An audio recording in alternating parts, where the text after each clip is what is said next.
ಪ್ರಾರ್ಥನೆ ಅನ್ನೋದು ಹೇಗೆ ವರ್ಕ್ ಆಗುತ್ತೆ ಅಂತ ತಿಳ್ಕೊಳ್ಳೋಣ. ಕುರುಕ್ಷೇತ್ರ ಯುದ್ಧ ಆಗ್ತಾ ಇರುತ್ತೆ. ಮಹಾಭಾರತದ ಕುರುಕ್ಷೇತ್ರದ ಸಮಯದಲ್ಲಿ ಆ ಕುರುಕ್ಷೇತ್ರ ಜಾಗದ ಒಂದು ಮೂಲೆಯಲ್ಲಿ ಒಂದು ಮರ ಇರುತ್ತಂತೆ.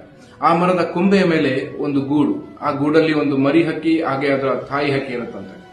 ಈ ಯುದ್ಧದಲ್ಲಿ ನೋಡಿದಂತಹ ಬಾಣಗಳು, ಬೆಂಕಿಯನ್ನ ನೋಡಿ ಭಯಗೊಂಡಂತಹ ಮರಿ ಹಕ್ಕಿ ತನ್ನ ತಾಯಿ ಹತ್ರ ಕೇಳತ್ತಂತೆ, ಅಮ್ಮ ಈ ಬಾಣಗಳಿಂದ, ಈ ಬೆಂಕಿಯಿಂದ ನಮಗೇನಾರು ಆದ್ರೆ ಅಥವಾ ನಮ್ಮ ಗೂಡಿಗೇನಾರು ಆದ್ರೆ ಏನ್ ಮಾಡೋದು ಅಂತ.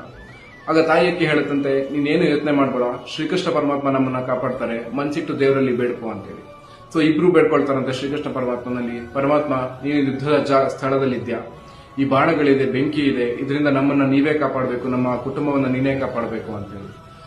ಆ ಪ್ರಾರ್ಥನೆ ಎಷ್ಟು ಭಕ್ತಿಯಿಂದ ಕೂಡಿರುತ್ತೆ ಅಂದ್ರೆ ಶ್ರೀಕೃಷ್ಣ ಪರಮಾತ್ಮ ಆ ಒಂದು ಕುರುಕ್ಷೇತ್ರ ಯುದ್ಧದ ಇನ್ನೊಂದು ಮೂಲೆಯಲ್ಲಿ ಇರ್ತಾರಂತೆ. ಆ ಪ್ರಾರ್ಥನೆ ಕೇಳಿದಂತಹ ಶ್ರೀಕೃಷ್ಣ ಪರಮಾತ್ಮರು ಕೂಡಲೇ ತಮ್ಮ ರಥದ ಮಾರ್ಗವನ್ನು ಬದಲಾಯಿಸಿ ಆ ಮರದ ಪಕ್ಕಕ್ಕೆ ತನ್ನ ರಥವನ್ನು ನಿಲ್ಲಿಸಿ ಅಲ್ಲಿ ತನ್ನ ರಥದಲ್ಲಿದ್ದಂತಹ ಒಂದು ಗಂಟೆಯನ್ನ ಎತ್ತಿ ಆ ಕೊಂಬೆಯ ಮೇಲಿದ್ದ ಗೂಡಿನ ಮೇಲೆ ಇಡ್ತಾರಂತೆ. ಇಟ್ಟು ಯುದ್ಧಕ್ಕೆ ವಾಪಸ್ ಹೋಗ್ತಾರಂತೆ.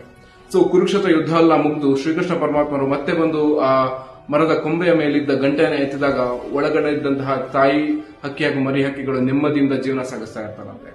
ಸೊ ಇದರ ಅರ್ಥ ಏನು ಅಂದ್ರೆ, ನಮ್ಮ ಪ್ರಾರ್ಥನೆ ಭಕ್ತಿಯಿಂದ ಕೂಡಿದ್ದು ಬಲಿಷ್ಠವಾಗಿದ್ದರೆ, ಮನಸ್ಸಿಟ್ಟು ಕೇಳ್ಕೊಂಡ್ರೆ ಶ್ರೀಕೃಷ್ಣ ಪರಮಾತ್ಮ ದೇವರು ಅದೆಂತಹ ಸಮಯದಲ್ಲೂ ಸಹ ಸಹಾಯ ಮಾಡ್ತಾರೆ, ನಮ್ಮ ಜೊತೆಗೆ ಇರ್ತಾರೆ ಅಂತ.